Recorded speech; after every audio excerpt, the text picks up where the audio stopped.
अध्याय 2 पूर्ण संख्या एवं पूर्ण संख्या पर संक्रियाएं।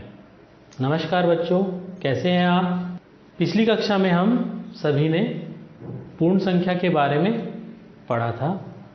पूर्ण संख्या क्या होती है यह भी जाना था कि पूर्ण संख्या गणना संख्या प्राकृत संख्या में जब हम शून्य को जोड़ते हैं तो हमें पूर्ण संख्या प्राप्त होती है।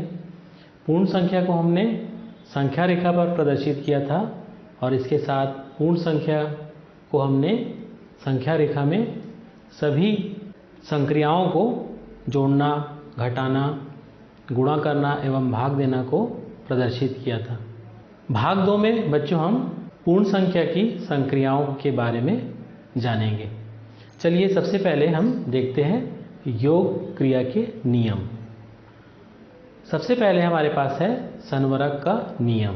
संवरक नियम यह कहता है कि किसी दो पूर्ण संख्याओं का योगफल हमेशा एक पूर्ण संख्या होता है। बच्चों, जैसे हम यहाँ उदाहरण देखते हैं 2 धन 3 बराबर 5। बच्चों, यहाँ हम देख चुके हैं कि जो 2 है वह एक पूर्ण संख्या है और इसमें 3 जो है वह भी एक पूर्ण संख्या है। अब दोनों के योग जो हमें प्राप्त हो रहा है वह है 5 और 5 भी पूर्ण संख्या है। तो संवरक नियम यह कहता है कि दो पूर्ण संख्या का योग जो है सदैव हमें पूर्ण संख्या प्राप्त होती है। यह हमारा संवरक नियम है योग के लिए। अब हम देखते हैं दूसरा नियम। योग क्रिया का दूसरा नियम जो है वह है क्रम विनिमय नियम। क्रम विनिमय नियम किसी दो संख्या को हम जोड़ते हैं। प्रथम संख्या में दूसरी संख्या को जोड़ेंगे या दूसरी संख्या में पहली संख्या को जोड़ेंगे तो इसमें जो योगफल है उसमें कोई अंतर नहीं आता है बच्चों। तो इसी नियम को हम क्रम विनिमय नियम के रूप से जानते हैं। उदाहरण देखते हैं बच्चों, आइए। जैसे हमारे पास उदाहरण है 4 धन 3 बराबर 7। अब इन संख्याओं का क्रम कहीं हम बदलते हैं तो क्रम बदलकर जब हम इसे योग करेंगे 3 धन 4 बराबर 7, दोनों स्थितियों में योगफल जो है समान प्राप्त हो रहा है हमें। अतः हम कह सकते हैं कि 4 धन 3 बराबर 3 धन 4। इस तरह से हमने ये देखा बच्चों कि क्रम बदलने पर योग करते हैं हम तो उसमें कोई भी बदलाव नहीं आता है।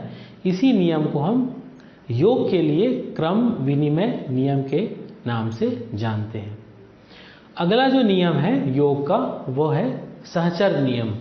सहचर नियम को बताने के लिए मैं सबसे पहले आपको एक उदाहरण देता हूँ। मान लो 3 मित्र हैं अ, ब और स।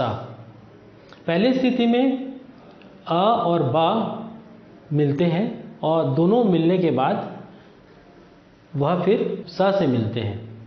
अब ये एक स्थिति हो गई, तीनों मित्र अ ब स मिले। अब दूसरी स्थिति ऐसी है कि पहले मित्र ब मित्र स से मिलता है और ब और स मिलके थोड़ी देर पश्चात अ से मिलते हैं। दोनों ही स्थितियों में तीनों मित्र अ ब और स मिल रहे हैं, मिलने में कोई अंतर नहीं आ रहा है। तो यहाँ पे दोनों स्थितियों में हम कह सकते हैं कि इसमें कोई भी बदलाव नहीं हो रहा है। यहाँ पे हम सहचर नियम में भी वही काम संख्याओं के साथ करते हैं।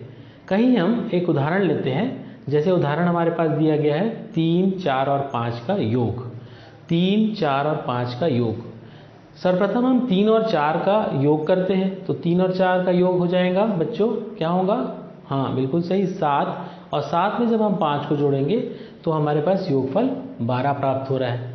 अब दूसरी स्थिति के में देखते हैं, हम संख्याओं को जोड़ने का क्रम बदल रहे हैं। अब यहाँ पे कहीं हम 4 और 5 को पहले जोड़ लेते हैं तो 4 और 5 को जब हम जोड़ते हैं तो हमें प्राप्त होता है 9। अब हमारी जो पहली संख्या है 3 में जब हम 9 को जोड़ेंगे तो हमें प्राप्त हो रहा है 12।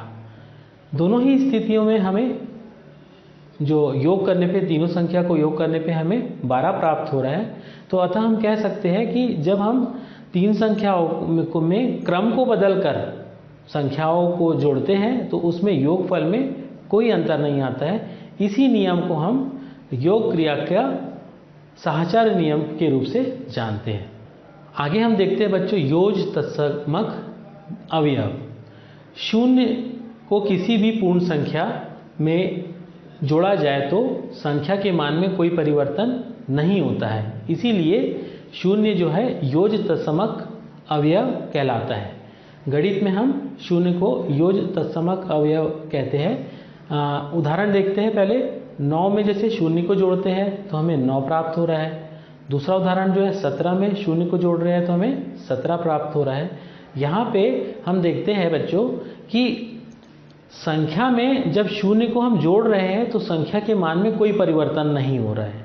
ऐसी संख्या जिसको किसी संख्या में जोड़ने से उसका मान परिवर्तन नहीं होता है, उस संख्या शून्य को हम योग के लिए योज तत्समक अवयव के नाम से जानते हैं। आइए बच्चों अब हम गुणा संक्रिया के कुछ नियम को देखते हैं। सर्वप्रथम हमारे पास संवरक नियम है। हमने पहले ही संवरक नियम योग के लिए देखा था। इस बार हम जो है गुणा के लिए संवरक नियम देखेंगे कि किसी दो पूर्ण संख्याओं का गुणनफल हमेशा पूर्ण संख्या होता है। उदाहरण के लिए जैसे हम देखते हैं कि 5 एक पूर्ण संख्या है और 7 भी एक पूर्ण संख्या है। जब हम 5 को 7 से गुणा करते हैं तो हमें 35 प्राप्त होता है और हम देखते हैं कि 35 भी पूर्ण संख्या है। तो संवरक नियम हमें यह बताता है कि दो पूर्ण संख्याओं का गुणनफल सदैव एक पूर्ण संख्या होता है। यही संवरक नियम है बच्चों। आइए अब हम दूसरा जो गुणा का नियम है जिसे हम कहते हैं क्रम विनिमय नियम। क्रम विनिमय नियम में देखते हैं बच्चों कि हम दो संख्याओं का गुणा कर रहे हैं और जब हम गुणा करेंगे और इनमें दोनों संख्याओं का क्रम बदलकर जब हम गुणा करेंगे तो दोनों ही स्थितियों में हमारे पास गुणनफल बराबर होता है।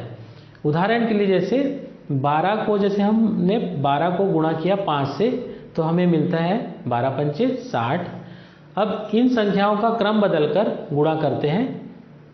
द्वितीय संख्या हम प्रथम में ले लेंगे और प्रथम वाली जो संख्या है उसको हम द्वितीय में ले लेंगे।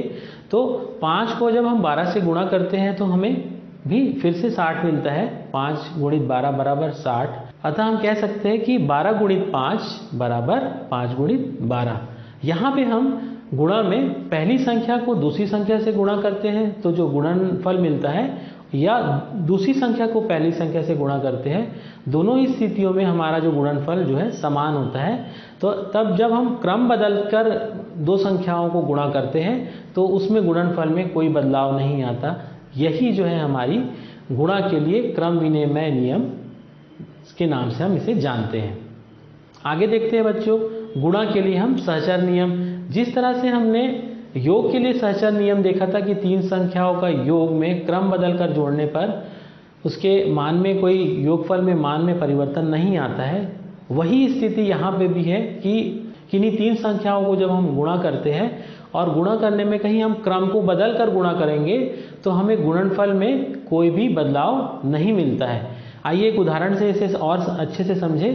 पहले हमारे पास तीन संख्या है 3, 4 और 5 जिसे हमें गुणा करना है। इसके लिए हम सबसे पहले कोष्टक में लिखा है 3 गुणित 4 और कोष्टक के बाहर में है 5। इन तीनों संख्याओं को गुणा करना है। कोष्टक में दी गई संख्या 3 को जब हम 4 से गुणा करेंगे तो 3 चौक 12 और 12 को पुनः फिर हम कोष्टक के बाहर लिखी संख्या 5 से गुणा करेंगे तो 12 पंचे 60। ये हमारी प्रथम स्थिति हुई है। दूसरी स्थिति में हम क्या करेंगे 3 गुणित 4 गुणित 5 को पहले हम गुणा करेंगे, इसीलिए हमने यहाँ पे कोष्टक बनाया है। कोष्टक के अंदर में 4 को जब हम 5 से गुणा करते हैं तो हमें प्राप्त होता है 20 और अब यह जो 20 हमें मिला है उसको हम 3 से गुणा करेंगे। 3 गुणित 20 बराबर 60। दोनों ही स्थितियों में हमें गुणनफल जो है वह समान मिल रहा है। अतः हम कह सकते हैं कि 3 गुणित 4 जो कोष्टक में है गुणित 5 बराबर 3 गुणित कोष्टक में 4 गुणित 5। यहाँ हम यह समझते हैं बच्चों कि जब हम क्रम को बदल कर गुणा करते हैं तो दो अलग अलग स्थिति या अनेक स्थितियों में हम पाएंगे कि उसमें गुणनफल में कोई बदलाव नहीं आता है। इस तरह से हम कह सकते हैं कि जब हम तीन संख्याओं को जो कि जब हम उन्हें गुणा करते हैं और गुणा करते समय जब हम उनके समूह को अलग अलग बना के गुणा करते हैं तो अंत में जब गुणनफल हमें प्राप्त होता है अलग अलग स्थितियों में, तो उसमें जो है गुणनफल में कोई बदलाव नहीं आता, वही गुणा के लिए सहचर नियम कहलाती है। आइए बच्चों एक और नियम को देखते हैं, गुणन तत्समक अवयव। किसी भी पूर्ण संख्या 1 से गुणा करने पर उसके मान में कोई परिवर्तन नहीं होता है, इसीलिए हम 1 को गुणन तत्समक अवयव कहते हैं। उदाहरण के लिए जब हम 5 को 1 से गुणा करते हैं तो हमें गुणनफल 5 मिलता है। यहाँ पे संख्या हमारी 5 है और 5 को जब हम 1 से गुणा कर रहे हैं तो इसमें मान जो है कोई बदल नहीं रहा है, हमें 5 ही प्राप्त हो रहा है। ऐसी संख्या जो किसी संख्या से गुणा करने पर संख्या का मान में परिवर्तन नहीं होता है, उस संख्या को हम गुणन तत्समक अवयव कहते हैं। गुणन तत्समक अवयव वह संख्या है जिसको हम किसी संख्या से गुणा करते हैं तो संख्या के मान में कोई परिवर्तन नहीं आता है, इसीलिए हम 1 को यहाँ पे गुणन तत्समक अवयव कहते हैं। और उसी तरह से कहीं हम योग के लिए देखते हैं, कहीं हम 5 में 0 को जोड़ते हैं तो हमें 5 प्राप्त होता है, तो योग के लिए 0 जो है योग तत्समक अवयव है। तो मैं आशा करता हूँ कि आपको योग तत्समक अवयव और गुणन तत्समक अवयव के बीच में अंतर मालूम हो गया होगा कि योग तत्समक अवयव वह संख्या है जिसको जोड़ने पर, किसी संख्या में जोड़ने पर उसके मान में परिवर्तन नहीं आता है, इसीलिए 0 योज तत्समक अवयव है। और गुणा में हम देखते हैं कि किसी संख्या को जब हम 1 से गुणा करते हैं तो वही संख्या प्राप्त होती है, तो यहाँ पे 1 जो है गुणन तत्समक अवयव है। एक और गणित का भाज्य नियम के संबंध को हम देखते हैं जो कि बहुत महत्वपूर्ण है। बच्चों अभी तक तो आप भाग कर चुके हैं और आप भाग करना जानते हैं, मगर आज हम विभाज्यता के संबंध की जांच करेंगे। इस नियम को देखते हैं। प्रश्न ये है कि 23/4 को भाग कर विभाज्यता की जांच करना है हमें। प्रश्न में हम सर्वप्रथम 23 जो है वह भाग चिन्ह के अंदर लेंगे जो कि भाज्य संख्या है, और 4 जो है हमारा भाजक है जो कि हम भाग चिन्ह के बाएं ओर लेंगे। अब 4 के पहाड़े में क्योंकि 23 आता नहीं है तो 4 के पहाड़े में 23 नहीं आता है तो क्या आता है बच्चों? हाँ बिल्कुल सही, 20 आता है। तो 4 के पहाड़े में 20 कब आता है? 4 पंचे 20।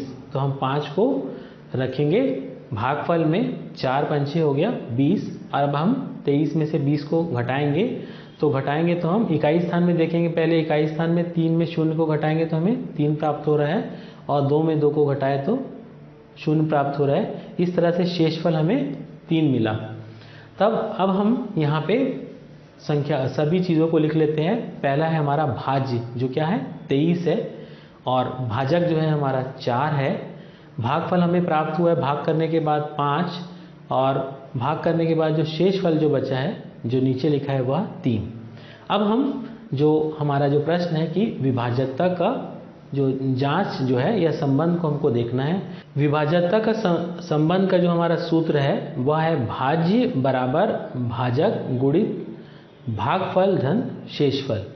अब इसे हमें जांच करना है कि बायां पक्ष और दायां पक्ष बराबर है। इसके लिए हम सबसे पहले जो भाज्य संख्या है 23, वो भाज्य के नीचे लिखेंगे 23 बराबर, अब है भाजक, तो भाजक हमें प्राप्त हुआ है, भाजक जो प्रश्न में दिया है 4, वह 4 हम लिखेंगे भाजक के स्थान पे, गुणा भागफल हमें भाग करने के बाद प्राप्त हुआ है 5, हमने 5 लिखा, धन शेषफल जो है हमें प्राप्त हुआ है भाग करने के बाद 3, तो उसके नीचे हम 3 लिख लेंगे। फिर से अपन देखते हैं बच्चों, बाएं पक्ष में 23 के नीचे 23 लिखेंगे बराबर 4 को जब हम 5 से गुणा करते हैं तो हमें प्राप्त होता है 20, 4 पंचे 20, तो हमने 20 लिखा, और 20 में हम जोड़ेंगे 3 को, जो 3 हमारा है शेषफल, 20 धन 3 बराबर 23। इस तरह से बाएं स्थान पे हमारे पास 23 है और दाएं स्थान पे भी 23 है, तो बायां पक्ष और दायां पक्ष जो है हमारा बराबर हो गया है। इस तरह से हमने विभाज्यता के संबंध की जांच कर ली है कि वास्तविक में भाज्य बराबर भाजक गुणित भागफल धन शेषफल होता है। आइए बच्चों, हमने आज क्या क्या पढ़ा दोहरा लेते हैं।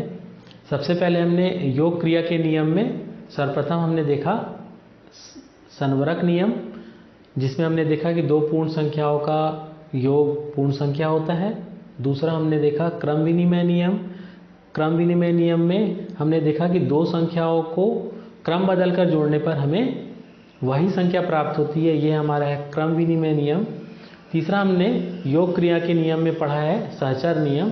सहचर नियम यह कहता है कि तीन संख्याओं को क्रम बदलकर जोड़ने पर भी उसमें कोई अंतर नहीं आता है होता है, वह है हमारा साहचर्य का नियम। और इसके बाद हमने योग में योज तत्समक अव्यय के बारे में पढ़ा कि शून्य जो है वह योज तत्समक अव्यय है, कि किसी संख्या में जब हम शून्य को जोड़ते हैं तो हमें वही संख्या प्राप्त होती है। इस तरह से हमने देखा कि शून्य योज तत्समक अवयव है। इसके बाद हमने गुणा के कुछ नियम को पढ़ा है। गुणा के जो नियम है वो है पहला संवरक नियम। संवरक नियम गुणा के लिए कहता है कि दो पूर्ण संख्याओं का गुणनफल सदैव एक पूर्ण संख्या होता है। आइए बच्चों, गुणा के लिए क्रम विनिमय नियम देखते हैं कि जब हम दो पूर्ण संख्याओं को क्रम बदलकर गुणा करते हैं तो उसमें गुणनफल में कोई अंतर नहीं आता है। इसे ही हम गुणा के लिए क्रम विनिमय नियम के नाम से जानते हैं। तीसरा नियम जो गुणा के लिए हमने देखा था साहचर्य का नियम। साहचर्य नियम यह कहता है कि तीन संख्याओं का क्रम बदलकर जब हम गुणा करते हैं तो क्रम बदलने पर जो करने के बाद भी हम जब गुणनफल को देखते हैं तो गुणनफल में कोई भी बदलाव नहीं दिखता है हमें, गुणनफल सदैव समान आता है, बराबर आता है। यह हमारा गुणा के लिए साहचर्य का नियम है। और हमने देखा था गुणा के लिए जो अंतिम जो हमने नियम पढ़ा है वह है कि गुणन तत्समक अवयव।